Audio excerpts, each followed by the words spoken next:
ಆತ್ಮೀಯರೇ, ದಿನಾಂಕ 2/11/2025 ಭಾನುವಾರ ಮುಂಜಾನೆ 8 ಗಂಟೆಯಿಂದ ನಗರದ RTO ಕಚೇರಿ ಮುಂಭಾಗ ಇರುವಂತಹ ಉದ್ಯಾನವನದಲ್ಲಿ ಒಂದು ಸೊಪ್ಪಿನ ಮೇಳ, ವಿಶಿಷ್ಟವಾಗಿರುವಂತಹ ಸೊಪ್ಪಿನ ಮೇಳ ಆಯೋಜನೆ ಮಾಡಲಾಗಿದೆ. ಇದಕ್ಕೆ ನಾವು ಬೆರಳಿಕೆಯಷ್ಟು ಗೊತ್ತಿರುವಂತಹ ನಮ್ಮ ಸೊಪ್ಪುಗಳನ್ನು ಹೊರತುಪಡಿಸಿ ಇನ್ನೂ ನಿಸರ್ಗದಲ್ಲಿ ಸಿಗಬಹುದಾದಂತಹ ಸೊಪ್ಪುಗಳನ್ನು ಪ್ರದರ್ಶನ ಮತ್ತು ಮಾರಾಟ ಮತ್ತು ವಿವರ ಕೊಡುವಂತಹ ಯೋಜನೆಯನ್ನು ಸೊಗಡು ಜನಪದ ಸಂಸ್ಥೆ ಹಮ್ಮಿಕೊಂಡಿದೆ.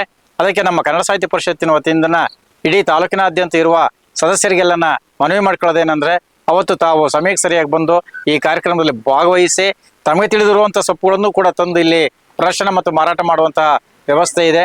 ಭಾಗವಹಿಸೋದ್ರ ಮೂಲಕ ಈ ಮೇಳವನ್ನು ಯಶಸ್ವಿಗೊಳಿಸಿ ಅಳಿದುಳಿದು ನಾಶವಾಗ್ತಾ ಇರುವಂತಹ ಈ ಸೊಪ್ಪಿನ ಸಂತತಿ ಇನ್ನಷ್ಟು ಹೆಚ್ಚುತ್ತಾ ಹೋಗಬೇಕು.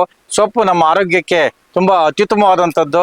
ಎಲ್ಲ ತರಕಾರಿಗಳಿಗಿಂತ ಮಿಗಿಲಾಗಿ ಈ ಸೊಪ್ಪಿನ ತರಕಾರಿಗಳೇನಿದೆ, ಸೊಪ್ಪು ಏನಿದೆ, ನಮ್ಮ ಆರೋಗ್ಯದ ದೃಷ್ಟಿಯಿಂದ ಮಹತ್ವಪೂರ್ಣವಾದ್ದಾಗಿದ್ದು, ಇದನ್ನು ಮುಂದಿನ ಪೀಳಿಗೆಗೂ ಹಂಚುವಂತಹ ಕೆಲಸವನ್ನು ಸಾರ್ಥಕವನ್ನು ಮಾಡೋದಕ್ಕೆ ಸೊಗಡು ಸಂಸ್ಥೆಗೆ ನಮ್ಮೆಲ್ಲರ ಸಹಕಾರದ ಅಗತ್ಯವಿದ್ದು ತಾವೆಲ್ಲರೂ ಭಾಗವಹಿಸಬೇಕು ಅಂತೇಳಿ ಮನವಿ ಮಾಡ್ಕೊಳ್ತಿದ್ದೀನಿ. ನಮಸ್ಕಾರ.